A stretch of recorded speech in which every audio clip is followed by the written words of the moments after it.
రోమిలకు రాసిన పత్రిక 5వ అధ్యాయము 1 నుంచి 2 వచనాల్ని సహోదరులు కొంచెం గట్టిగా చదివి వినిపించాల్సిన కోరుచున్నాను. కాబట్టి విశ్వాసమూలమున మనము నీతిమంతులముగా తీర్చబడి మన ప్రభువైన యేసుక్రీస్తు ద్వారా దేవునితో సమాధానము కలిగి ఉందుము. మరియు ఆయన ద్వారా మనము విశ్వాసము వలన ఈ కృపయందు ప్రవేశము గల వారమై అందులో నిలిచి ఉండి దేవుని మహిమను గూర్చిన నిరీక్షణను బట్టి అతిశయపడుచున్నాము. అపొస్తలుడైన పౌలు రోమీయులకు రాసిన పత్రికను రాసినప్పుడు తను చాలా పౌలు ఎలాంటి వారనంటే ఏదైనా కూడా ముక్కుసూటిగా తన యొక్క విషయాన్ని తెలియజేసే వ్యక్తి. అంటే మనసులో ఒకటి పెట్టుకుని సంఘ సభ్యులు ఏమనుకుంటారో, వినేవారు ఏమనుకుంటారో అని ఆయన ఎప్పుడు బోధించలేదు. ఆయన బోధ అంతా ఎలా ఉంటుందనంటే దేవుడు తానికి ఏవైతే విషయాన్ని విశదీకరించాడో ఆ విషయాన్ని ఖచ్చితంగా అదే విధంగా తెలియజేశాడు. అందుకనే ఒక మాట ఏమని ఉందంటే, మనం చూస్తే కొరింథీయులకు రాసిన మొదటి పత్రిక 1వ అధ్యాయము 1వ అధ్యాయము 22-23 వచనాలు చదివినట్లయితే, యూదులు సూచక్రియలు చేయమని అడుగుచున్నారు. గ్రీసు దేశస్థులు జ్ఞానం వెతుకుచున్నారు. అయితే మేము సిలువేయబడిన క్రీస్తును ప్రకటించున్నాం. కాబట్టి యూదులు అంటే అప్పుడు ఆదిమ సంఘంలో ఎలా ఉండేవారంటే యూదుల నుంచి క్రైస్తవులైన వారు ఉన్నారు, అన్యజనుల నుంచి కూడా క్రైస్తవులైన వారు ఉన్నారు. కాబట్టి వారికి ఏం తెలియజేస్తున్నాడంటే, యూదులు ఏం చేస్తున్నారంట, ఆయన బోధించే టైంలో సూచిక్రియలు అడుగుతున్నారంట. ఎందుకు అని అంటే యూదులు మోసే టైంలో చాలా సూచిక్రియలు చూస్తున్నారు. ఇశ్రాయేలు ప్రజల్ని దేవుడు విడిపించాలన్నప్పుడు మోషేని ఫరో యొద్దకు పంపించినప్పుడు అప్పుడు చేసిన అద్భుత కార్యములు మునుపెన్నప్పుడు కూడా జరిగిన అద్భుత కార్యములు. ఎలాంటి అద్భుత కార్యాలని అంటే ఇశ్రాయేలు ప్రజలు, అంతేకాకుండా చాలా ఫరో యొక్క కుటుంబము, ఫరో రాజ్యంలో ఉన్న ప్రతి ఒక్కరు కూడా ఆశ్చర్యపడిన సంగతులు ఉంటాయి. అందుకనే రాహాబ్ అనే ఆమె వ్యక్తులను దాచినప్పుడు ఏం మాట్లాడిందంటే, ఇశ్రాయేల్ని దేవుడు రక్షించిన విధానం చూసినప్పుడు మా గుండెలు ఏమైపోయినాయి, అదిరిపోయాను, చలించిపోయాను. కాబట్టి అప్పటి వరకు ఎలాంటి క్రియలు దేవుడు ఇశ్రాయేలు ముందు చేశారని అంటే ఎవరు ఊహించలేని అద్భుత కార్యాలు చేశారు. అయితే యూదులు ఇంకా ఏం ఎదుగుచున్నారు, సూచక్రియలు అడుగుతున్నారు. గ్రీసు దేశస్థులు అంటే అన్యజనులు ఏం చూస్తున్నారు, జ్ఞానం వెదుగుతున్నారు. అయితే పౌలు ఏం చెప్తున్నాడు, మేము సిలువ వేయబడిన క్రీస్తును ప్రకటించున్నాడు. అంటే యూదులు అడిగే సూచక్రియల కన్నా అన్యజనులు వెతికే జ్ఞానం కన్నా ఏది ప్రాముఖ్యమైంది, ఏది గొప్పది అని అంటే యేసుక్రీస్తుని, సిలువ వేయబడిన యేసుక్రీస్తుని ప్రకటించడం. అదే గాస్పెల్, అదే సువార్త. అందుకనే ఒకసారి చూద్దాం. రోమిలకు రాసిన పత్రిక 1వ అధ్యాయము 1 నుంచి కొన్ని వచనాలు మనం చదివినట్లయితే, యేసుక్రీస్తు దాసుడును అపోస్తలుడుగా ఉండుటకు పిలువబడిన వాడును దేవుని సువార్త నిమిత్తము ప్రత్యేకింపబడిన వాడునైన పౌలు రోమాలో ఉన్న దేవుని ప్రియులందరికీ, అనగా పరిశుద్ధులుగా ఉండుటకు పిలువబడిన వారందరికీ శుభమని చెప్పి రాయినది. మన తండ్రి అయిన దేవుని నుండి, ప్రభు అయిన యేసుక్రీస్తు నుండి కృపా సమాధానములు మీకు కలుగును గాక. దేవుడు తన కుమారుడును మన ప్రభు అయిన యేసుక్రీస్తు విషయమైన ఆ సువార్తను పరిశుద్ధ లేఖనములు యందు తన ప్రవక్తల ద్వారా ముందు వాగ్దానము చేసెను. యేసుక్రీస్తు శరీరమును బట్టి దావీదు సంతానముగాను మృతుల్లో నుండి పునరుద్ధానుడైనందున పరిశుద్ధమైన ఆత్మను బట్టి దేవుని కుమారుడుగాను ప్రభావముతో నిరూపింపబడును. చాలండి. ఇక్కడ మనం ఆలోచించినట్లయితే పౌలు ఏమని చెప్తున్నాడంటే, ఈ సువార్త దేవుడు ఏం చేశాడనంటే ప్రవక్తల ద్వారా ముందునే తెలియజేసినాడు. యేసుక్రీస్తు ప్రభువారు ఈ లోకానికి వస్తారని, యేసుక్రీస్తు ప్రభువారు ఈ లోకంలో ఉన్న వారందరి కోసము పాపముల కోసం చనిపోతాడు, మళ్ళీ ఆయన తిరిగి లేస్తాడనేసి ప్రవక్తల ద్వారా ఆల్మోస్ట్ 331 స్క్రిప్చర్స్, అంటే 331 వచనాలు యేసుక్రీస్తు యొక్క రాకడ గురించి మనం ఓల్డ్ టెస్ట్మెంట్ లో చూడొచ్చు. అందుకనే పౌలు ఏమంటున్నాడనంటే, అదే అధ్యాయము ఒకటో అధ్యాయము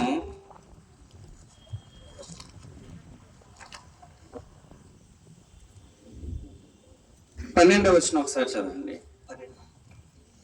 ఆత్మ సంబంధమైన కృపావరం ఏదైనను మీకిచ్చుటకు మిమ్మును చూడవలనని మిగులు ఆపేక్షించున్నాను. సహోదరులారా, నేను ఇతరులైన అన్ని జనుల్లో ఫలం పొందినట్లు మీలో కూడా ఫలం ఏదైనా చాలు. ఒకసారి 16వ వచనం చదవండి. సువార్తను గురించి నేను సిగ్గుపడువాడును కాను.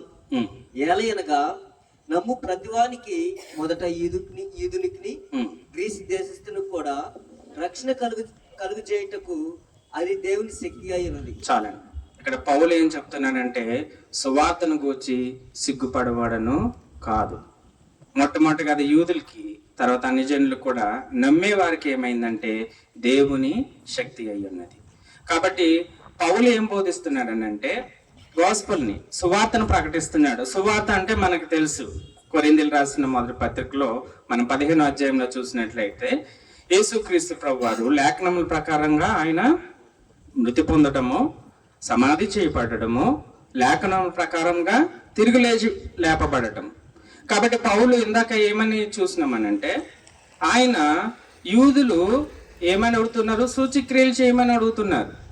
అన్ని జనులు జ్ఞానాన్ని వెతుకుచున్నారు. అయితే మేము ఎవరిని ప్రకటిస్తున్నాము? సిలువ వేయబడిన యేసుక్రీస్తుని ప్రకటిస్తున్నాం. ఎందుకు సిలువ వేయబడిన క్రీస్తుని ప్రకటిస్తున్నామని తెలియజేసినాడనంటే, అక్కడ మనం ఆలోచించినట్లయితే ఆ యొక్క సిలువ, ఆ యొక్క క్రీస్తు యొక్క మృతి ఏం చేసిందంటే, ఆయన యొక్క త్యాగం ఏం చేసిందంటే, ఒక పాపి అయిన మానవుణ్ణి దేవునితో సమాధానాన్ని కలుగజేసింది. ఒక మానవునికి నిత్య జీవం అనే నిరీక్షణ కలుగజేసింది. ఒక నశించిపోయే మానవునికి దేవుడు జీవాన్ని కలుగజేసి, దేవుడు పరలోకమనే ఒక వరాన్ని, పరలోకమనే స్థానాన్ని దేవుడు ఒకరోజు ఇవ్వబోతున్నాడనే గొప్ప నిరీక్షను వారికి ఇవ్వటం మనం చూస్తాం. కాబట్టి ఈ లోకంలో ఏదైనా గుడ్ న్యూస్ ఉందంటే, మనం చాలా సందర్భాల్లో ఒక గుడ్ న్యూస్ అంటే చాలా మనము వెయిట్ చేస్తూ ఉంటాం, దానికోసం ఎదురు చూస్తూ ఉంటాం. అయితే లోకంలో ఉన్న ఎన్ని గుడ్ న్యూసెస్ ఉన్నా, ఎంత గొప్ప మాటలున్నా, క్రీస్తుని గురించిన మాట కన్నా గొప్ప మాట ఏది లేదు. ఒక పాపి రక్షింపబడడానికి ప్రకటించబడే సువార్త కన్నా గొప్ప న్యూస్ ఏం కూడా లేదు. ఎందు గురించి అంటే, మనకు తెలుసు, ఒక క్రైస్తవుడుగా ఈ లోకంలో మనము కొంతకాలమే ఈ లోకంలో ఉంటాం. ఒకరోజు మనం ఎంత మంచి ఇల్లు కట్టుకున్నాం, లేదనంటే మనం ఎంత మంచి భవనంలో నివసిస్తున్నాం, మనం ఎంత పొజిషన్లో ఉన్నా కూడా దేవుడు మనల్ని ఒక రోజు పిలుస్తాడు. ఆ రోజు వాటన్నిటిని కూడా విడిచిపెట్టవలసిన అవసరం ఉంది.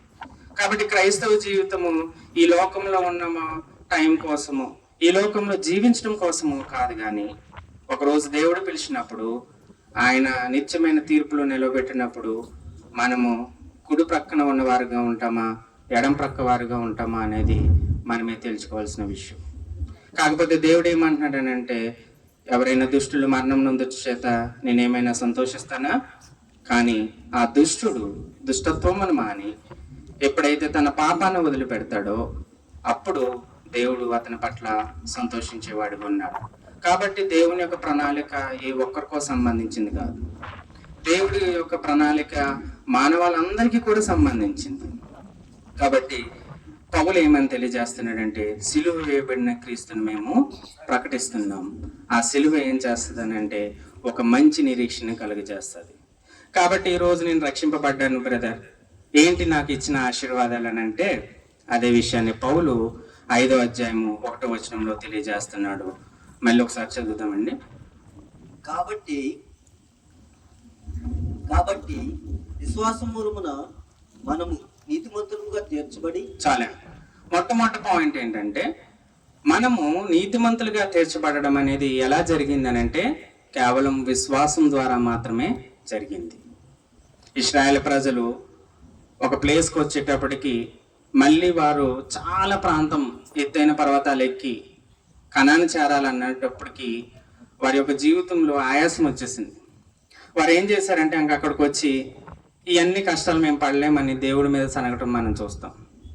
చూసినప్పుడు దేవుడు ఏం చేశాడంటే కొన్ని పాములను వారి మధ్యన పంపించాడు. అవి ఎవరైతే కాటు వేసాయో వారందరూ చనిపోతున్నారు. అప్పుడు మోషే దేవునికి ప్రార్థన చేశాడు. దేవునికి ప్రార్థన చేసినప్పుడు ఏం జరిగిందని అంటే దేవుడు మోషేకి ఏమని ఆజ్ఞ ఇచ్చాడంటే ఒక ఇత్తడి సర్పాన్ని నిలవబెట్టి ఎవరైతే కాటు వేయబడిన వారు ఆ ఇత్తడి సర్పం వైపు చూస్తారో వారు ఏమవుతారు? బ్రతుకుతారు. అంటే అక్కడ వాళ్ళు ఏమైనా గ్రేట్గా ఏమైనా చేసిన పని ఉందండి? అంటే వాళ్ళు ఏదైనా రక్షింపడడానికి ఎమర్జెన్సీగా డాక్టర్ దగ్గరికి కలవడమో లేదనంటే వారు ఏదైనా వైద్యాన్ని తీసుకోవడమో చూడడం మనం. వారు ఏం చేస్తున్నారని అంటే అక్కడ ఆ యొక్క ఇత్తడి సర్పాన్ని చూశారు. చూడటం వల్ల ఏమైంది అని అంటే వారు కేవలం విశ్వసించడం వల్ల ఏమయ్యారనంటే రక్షింపబడ్డారు. ఈ రోజు కూడా మనం ఒక క్రైస్తవుడిగా రక్షింపబడ్డామని అంటే మనం ఏ గొప్ప పని చేయలేదు, నిజానికి మనం అర్హులం కాదు. అయినప్పటికీ కూడా యేసుక్రీస్తు ప్రభువుని దేవుడు తన ప్రేమ చేత మనందరినీ రక్షించడానికి ఈ లోకానికి పంపించాడు. అందుకని అది గ్రేట్ న్యూస్. అది ఒకరికి కాదు. ఏదైనా ఒక గుడ్ న్యూస్ ఉందని అంటే ఒక కుటుంబానికో ఒక వ్యక్తికో లేదనంటే ఒక ఫ్యామిలీకో ఉంటుంది. కానీ ప్రపంచానికి గొప్ప న్యూస్ ఏందనంటే యేసుక్రీస్తు ప్రభు వారు ఈ లోకానికి రావటం. యేసుక్రీస్తు వారు మనందరి పాపం నిమిత్తము ఆయన కలువరి సిలువలో మరణించడం. కాబట్టి ఎవరైతే సిలువ వైపు చూస్తారో అది యోహాను రాసిన సువార్తలో మనం చూస్తాం. ఈరోజు మనిషి కుమారుడు కూడా ఎత్తబడతాడు. కాబట్టి ఎవరైతే ఆయన యందు విశ్వసిస్తారో వారు కూడా రక్షింపబడతారు.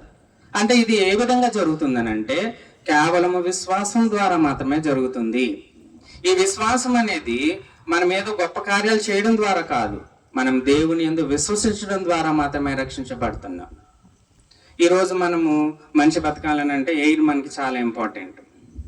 అదే ఎమర్జెన్సీలో ఆక్సిజన్కి చాలా కాస్ట్ ఉంటుంది కదండి. మనం చాలా ఖర్చు పెట్టి ఇది చెయ్యాలి. మన ఆహారం కోసం చాలా ఖర్చు పెట్టాలి. అప్పుడు మాత్రమే మనం బ్రతుకుతాం. కానీ ఆత్మీయంగా మాత్రం కేవలము యేసుక్రీస్తునందు విశ్వసించడం ద్వారా మనం రక్షింపబడుతున్నాం. కాబట్టి మొట్టమొదటిగా బ్లెస్సింగ్కి దేవుడు ఏం కాస్ట్ చార్జ్ చేయలేదు మన దగ్గర. కానీ మనందరి నిమిత్తము తానే వెల చెల్లించాడు. అది కలువరి సిలువలో ఆయన రక్తాన్ని చిందించాడు. కాబట్టి ఈరోజు రక్షింపబడ్డామని అంటే అదేదో మన గొప్పతనం కాదు, మన మీద డిజర్వ్డం కాదు, కేవలము దేవుని ప్రేమ. కాబట్టి మొట్టమొదటిగా ఒక విశ్వాసికి దేవుడు ఇచ్చేది ఏంటంటే ఉచితంగా యేసుక్రీస్తునందలి విశ్వాసం ద్వారా మనం రక్షింపబడ్డాం. రెండో విషయాన్ని మనం ఆలోచించినట్లయితే మన ప్రభు అయిన యేసుక్రీస్తు ద్వారా దేవునితో సమాధానము కలిగి ఉందుము. రెండోది ఏంటంటే దేవునితో సమాధానాన్ని కలిగి ఉండటం. మొట్టమొదటిది విశ్వాసం ద్వారా రక్షింపబడటము, రెండవది దేవునితో సమాధానాన్ని కలిగి ఉండడం. మరియు చాలండి.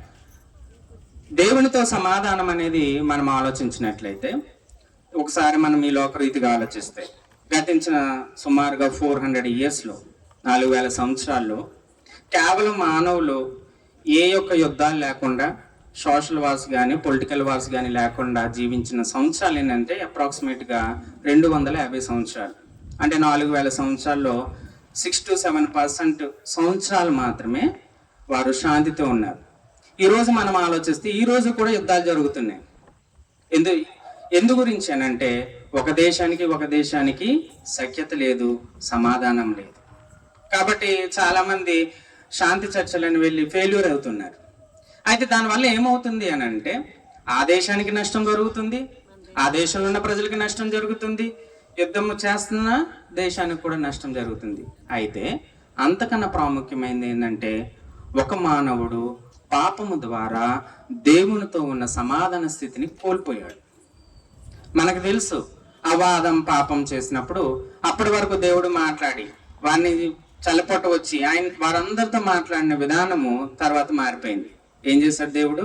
వాళ్ళిద్దరిని కూడా ఏదోను వనం నుంచి బయటకు పంపించేశారు.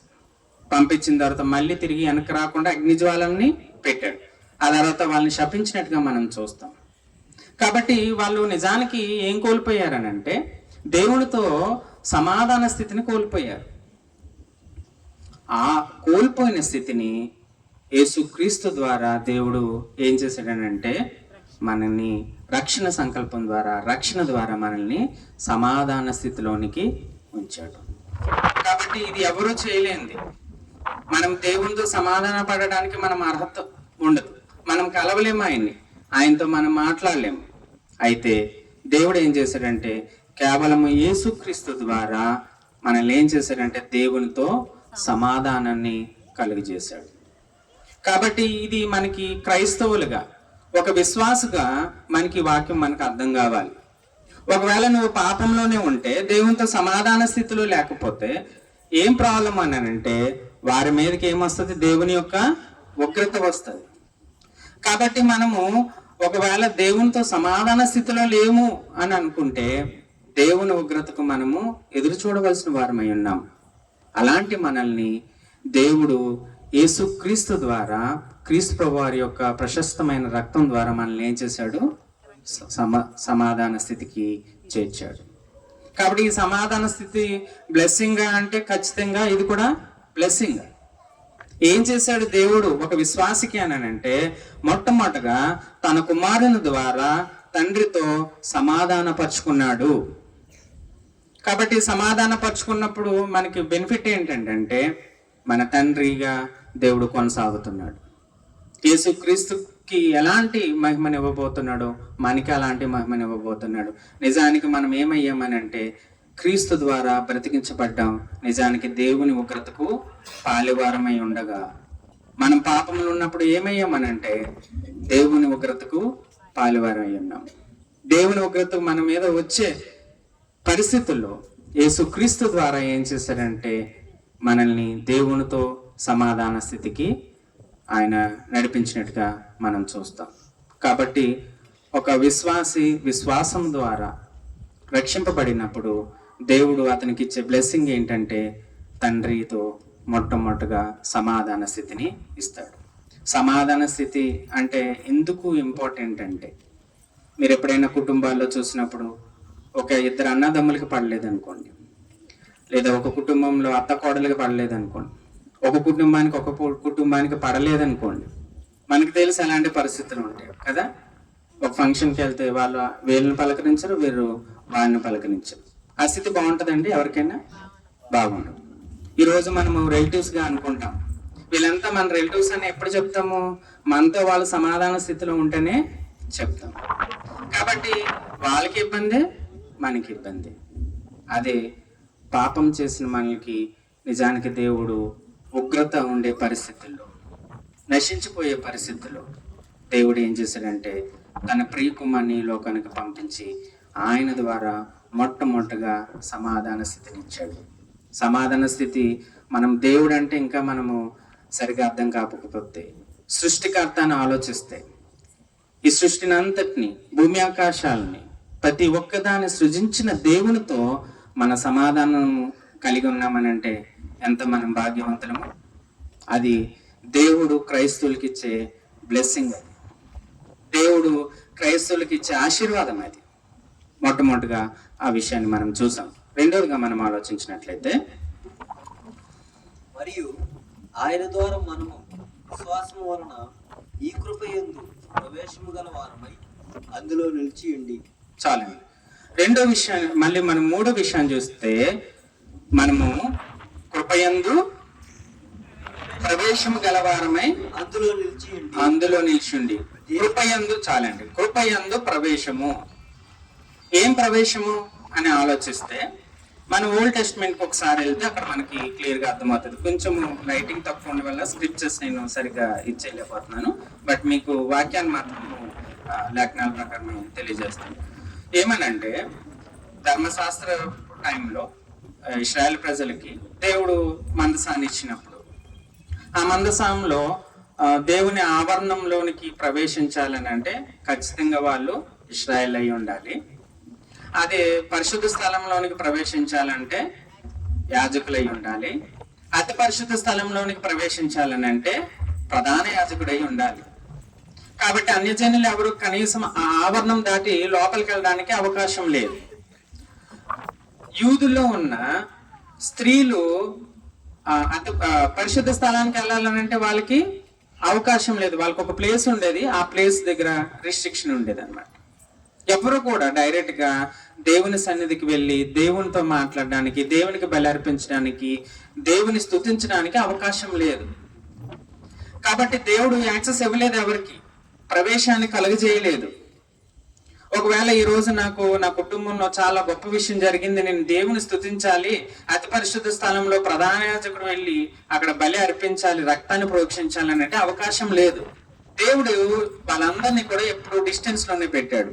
ఇంకొక విషయం మనం చూసినట్లయితే సినాయి కొండ దగ్గరికి దేవుడు మాట్లాడేటప్పుడు మోషేతో ఈ ధర్మశాస్త్రాన్ని ఇవ్వక ముందు దేవుడు మోషేని పిలిచినప్పుడు మొట్టమొదటిగా ఇశ్రాయేలు ప్రజలందరినీ కూడా శుభ్రపరచుకోమని, ఆ యొక్క కొండ తాకొద్దని, ఒకవేళ ఆ కొండ ఎవరైనా తాకితే, జంతువైనా మనిషి అయినా ఎవరైనా తాకితే వాళ్ళని ఏం చేయాలి, రాళ్లతో కొట్టి చంపాలి. కాబట్టి అది సినాయి కొండ దగ్గర హెబ్రీ పత్రికలో మనం చూస్తాం. చాలా భయంకరమైన దృశ్యం ఏంటనంటే దేవుని యొక్క సన్నిధికి రావాలని అంటే ఎవరికి కూడా ప్రవేశం లేదు.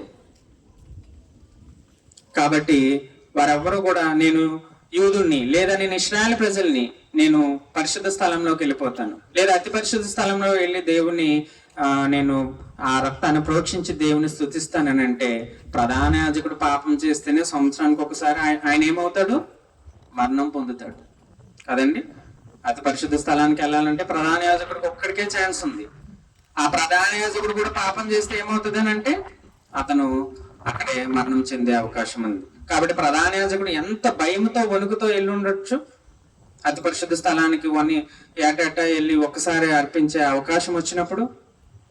కాబట్టి దేవుడు ప్రత్యేకంగా లేవీయుల్ని ఏర్పాటు చేసుకుని, ప్రధాన యాజకుని ఏర్పాటు చేసుకుని అతని యొక్క పరిశుద్ధ స్థలంలో, అతి పరిశుద్ధ స్థలంలో ఇంకా నార్మల్ గా ఉండే ఇశ్రాయేలు ప్రజలు ఎవ్వరికి కూడా యాక్సెస్ దేవుడు ఇవ్వలేదు, వారికి ఎవ్వరికి కూడా ప్రవేశం ఇవ్వలేదు. కానీ ఈ రోజు క్రైస్తవులైన మనము ఎలాంటి ప్రవేశాన్ని కలిగి ఉన్నామనంటే మన తండ్రి అయిన దేవుణ్ణి డైరెక్ట్ గా స్తుతించే అవకాశాన్ని దేవుడు ఇచ్చాడు. అందుకనే దేవాలయంలో యేసుక్రీస్తు ప్రభువారు చనిపోయినప్పుడు పైనుంచి కింద వరకు ఆ తెర ఏమైంది, చినిగిపోయింది. పరిశుద్ధ స్థలానికి అతి పరిశుద్ధ స్థలానికి మధ్యలో ఉండి ఆ తెర ఏమైందంటే పైనుంచి కింద వరకు చినిగిపోయింది. కాబట్టి అన్యజనులైనా యూదులైనా ఎవరైనా కూడా దేవుని సన్నిధిలోకి రావటానికి, దేవుని సన్నిధిలోని దేవుణ్ణి మహిమపరచడానికి దేవుడు అవకాశాన్ని, ప్రవేశాన్ని కలిగించాడు. ఉజ్జామన్ గురు ఆలోచించినట్లయితే ఆ దేవుని యొక్క మందసాన్ని తీసుకెళ్తున్న ఆ యొక్క అవి ఎప్పుడైతే గాడి తప్పినాయో దేవుని మందసం పడిపోతుంటే ఉజ్జా ఏం చేశాడు, పట్టుకున్నాడు. పట్టుకుంటే అదేమన్నా తప్ప మనకి నార్మల్గా ఆలోచిస్తే దేవుని మందసం పడిపోతుంది కాబట్టి పట్టుకోవాలి. కానీ ఎవరు పట్టుకోవాలి, కేవలం లేవీయులు మాత్రమే పట్టుకోవాలి. ఉజ్జాయిలు పట్టుకున్నాడు, అక్కడ మరణించాడు. కాబట్టి నాదాబు అబీహులు అక్కడ వేరొక అగ్నిని తీసుకొచ్చారంట. దేవుడు ఏం చేశాడు, ఆ అగ్నితోనే వాడిని దహించేశాడు. కాబట్టి దేవుని సన్నిధికి వెళ్ళటము ఓల్డ్ టెస్ట్మెంట్ టైంలో అంత ఈజీ కాదు. దేవుని సన్నిధిలో ప్రవేశం కలిగి ఉంటాము అంత ఈజీ కాదు. కానీ ఈరోజు దేవుడు ఏం చేశాడో తెలుసా, క్రీస్తు ద్వారా ప్రవేశాన్ని మనకిచ్చాడు. అందుకే ఇందాక సహోదరులు చదువుతూ ఇప్పుడు యాజకులైనా రాజులైనా యాజక సమూహం అయిపోయినాం. క్రైస్తవులుగా క్రీస్తునందు విశ్వాసం ఉంచడం ద్వారా, క్రీస్తు సువార్తను అంగీకరించడం ద్వారా మనం ఏమేమంటే దేవుడు ఒక గొప్ప బ్లెస్సింగ్ మనకిచ్చాడు, గొప్ప ఆశీర్వాదం మనకిచ్చాడు. అదేంటంటే క్రీస్తునందు మనకి ప్రవేశాన్ని కలుగజేశాడు. కాబట్టి అది ఎంత గొప్పదనంటే ఒకసారి ఓల్డ్ టెస్ట్మెంట్ లో మనము ఆ యొక్క దేవుని సన్నిధిలో వారు ఎంత భయపడుతూ వణుకుచు దేవుని సన్నిధికి వెళ్ళారో ఆ విషయం మనకు అర్థమైతే ఈరోజు దేవుడు ఎంత మనకి ఆశీర్వాదం ఇచ్చాడో మనకు అర్థమవుతుంది. కాబట్టి నిజానికి మనము దేవుని సన్నిధికి వెళ్ళడానికి అర్హత లేదు. ఎందుకంటే దేవుని సన్నిధికి వెళ్ళాలంటే మనం పరిశుద్ధులుగా ఉండాలి. పరిశుద్ధులుగా ఉండడానికి మనం ఏం చేసుకోలేదు. దేవుడే మనల్ని ఏం చేశాడంటే క్రీస్తు ద్వారా, క్రీస్తునందలి విశ్వాసం ద్వారా పరిశుద్ధులుగా చేసుకుని ఆయన సన్నిధిలోనికి మనకి ప్రవేశాన్ని కలుగజేశాడు. కాబట్టి ఈ రెండు మనము ఆలోచిస్తే విశ్వాసం ద్వారా మనం రక్షింపబడ్డాము. అదేవిధంగా దేవుడు మనకి ఏం చేస్తున్నాడనంటే కేవలము ఉచితంగా తన రక్షణను మనకిస్తున్నాడు. అదేవిధంగా మనం ఇక్కడ ఆలోచించినట్లయితే దేవునితో సమాధానాన్ని ఇచ్చాడు. రెండోదిగా యేసుక్రీస్తు ద్వారా మనకి ప్రవేశాన్ని కలుగజేసినాడు. మూడోదిగా చూసినట్లయితే దేవుని మహిమను గూర్చిన నిరీక్షణను బట్టి అతిశయపడుతున్నాం. చాలండి. ఇంకొకటి ఏంటంటే దేవుడు క్రైస్తవులకి ఇచ్చే మరి యొక్క ఆశీర్వాదం ఏంటంటే నిరీక్షణ. అది దేని గురించో తెలుసా? దేవుడు మనల్ని మహిమపరచబడుతున్నాడు. మనకి స్టెఫెన్ని రాళ్లతో కొట్టి చంపుతున్నప్పుడు స్టెఫెను యేసుక్రీస్తు ఎలాగైతే ప్రార్థన చేశారో ఆయన కూడా అదే విధంగా ప్రార్థన చేశాడు. ఏమంటే వీళ్ళు ఏం చేస్తున్నారో వీరికి తెలియదు కనుక వీని క్షమించు. కానీ యేసుక్రీస్తు ఆయనకి స్టెఫెన్కి ఎవరు కనబడుతున్నారనంటే దేవుని కుడి పార్శ్వంలో ఉన్న యేసుక్రీస్తు ప్రభువారు కనబడుతున్నారు. కాబట్టి దేవుడు ఎలాంటి ఆశీర్వాదాన్ని మనకి ఇచ్చామనంటే ఈ లోకపు యాత్ర మనం ముగించిన తర్వాత యేసుక్రీస్తుకి ఎలాంటి మహిమనిచ్చాడో అలాంటి మహిమని మనకి అంత గొప్ప నిరీక్షణను మనకి కలిగజేశాడు. కాబట్టి దేవుడు తన కుమారుడు జ్యేష్ఠుడు అన్నట్లు మనందరినీ తన పిల్లలు ఉన్నట్లు ఏం చేశాడంటే క్రీస్తు ద్వారా రక్షించాడు. రక్షించడమే కాదు, రక్షించిన మనల్ని మొట్టమొదటిగా దేవునితో సమాధానపరిచాడు. దేవునితో సమాధానపరచడమే కాకుండా దేవుని యొక్క ఆవరణంలోనికి, దేవుని యొక్క సన్నిధికి మనకి ప్రవేశాన్ని కలిగజేశాడు. మరియు మనం ఆలోచించినట్లయితే దేవుడు మనల్ని మహిమపరచబోతున్నాడనే నిరీక్షణను మనకి ఇచ్చాడు. ఈ రోజు అందుకని క్రైస్తవులు దేనికి గురించి కూడా చింతించాల్సిన అవసరం లేదండి. అది సహోదరులు జోసెఫ్ గారి కుటుంబం నుంచే మనం నేర్చుకోవచ్చు. నేను వచ్చినప్పుడు వారి సహోదరులు కొంచెం చిన్న ఏజ్లో ఆయన చనిపోయినారు. అంతకుముందు వాళ్ళ ఫాదర్ చనిపోయినారు. తర్వాత సహోదరుల యొక్క బావగారు చనిపోయినారు, నాగేశ్వరరావు గారు. వీళ్ళంతా మంచి క్రైస్తవులు, మంచి బోధకులండి. నేను చాలాసార్లు నాకు అవకాశంగా దొరికినప్పుడు నేను కూడా విన్నాను. ఈ కుటుంబం నుంచే నేర్చుకోవచ్చు. అయినా కూడా సహోదరులు ఎందుకు సువార్తను విడిచిపెట్టలేదు, ఎందుకు సంఘాన్ని విడిచిపెట్టలేదు, ఎందుకు దేవుని పైన విడిచిపెట్టలేదు అని అంటే ఆయనకు తెలుసు ఒకరోజు ఆయన కూడా లేదా మనం కూడా ఒకరోజు వారిని కలవబోతున్నాం. దేవుడు మహిమపరుచుతున్నాడు. క్రైస్తవులు ఎవరిని కూడా విడిచిపెట్టలేదు. అదేదో ఈలోక సంబంధమైనది కాదు, అది పరలోక సంబంధమైనది. అదేదో టెంపరీ కాదు. అందుకని దేవుడు యేసుక్రీస్తు ప్రభువారు నేనే మార్గం, నేనే సత్యం, నేనే జీవం. లాస్ట్ వర్డ్ ఆలోచిస్తే జీవము ఇంకెప్పుడు ఎల్లప్పుడూ ఉండేది, ఎవర్ లాస్టింగ్ లైఫ్ దేవుడు ఇస్తున్నాడు. ఈ లోకంలో ఎవరైనా మనల్ని ఆదుకుని కొన్ని రోజులు వాళ్ళు చూడొచ్చు, తర్వాత మనం వారికి భారంగా అనిపించవచ్చు. కానీ దేవుని యందు విశ్వాసం ఉంచితే, దేవుని రక్షణ అంగీకరిస్తే దేవుడు ఏం చేస్తున్నాడంటే ఒక గొప్ప నిరీక్షణ మనకి ఇచ్చాడు. ఒకరోజు దేవుడు మనల్ని మహిమపరచబోతున్నాడు. ఈరోజు మనము బైబిల్ గ్రంథంలో చాలా మందిని మనం చూస్తాం, చాలా మంది భక్తుల్ని మనం చూస్తాం. వారందరూ దేని నిమిత్తమే వారు ఎదురు చూస్తున్నారని అంటే ఎబ్రిలో మనం చూస్తాం. ఈ లోకం అంతా కూడా మనకి టెంపరీ ప్లేస్. ఇదంతా కూడా మనం పరదేశులము, యాత్రికులము. మనకి నిలవరమైన ఒక పట్టణం ఉంది, దేవుడు మనకి ఇవ్వబోతున్నాడు. ఇది క్రైస్తవులకి ఇచ్చే గొప్ప నిరీక్షణ. కాబట్టి దేవుడు ఈ లోకంలో ఏదైనా ఫిజికల్ గా మనం బ్లెస్ చేస్తే అది మేబీ టెంపరీగా అయి ఉండొచ్చు, మనకి టెంపరీగానే ఉంటుంది. ఎందుకనంటే అదన్నా మనలో ఒక రోజు విడిచి వెళ్ళిపోతుంది, లేదా మనమైనా విడిచిపెట్టే ఆ పరిస్థితి ఉంటుంది. కానీ దేవుడిచ్చే ఆ బ్లెస్సింగ్ ఏంటంటే నిత్య జీవము. దేవుడు మనల్ని మహిమపరచబడుతున్నాడు. కాబట్టి ఇదంతా ఏ విధంగా జరిగిందని అంటే దేవుని యొక్క ప్రణాళిక ద్వారా జరిగింది. దేవుని ప్రణాళికలో మనం అందరం కూడా ఉండాలి. ఎవ్వరు కూడా నశించిపోకూడదు.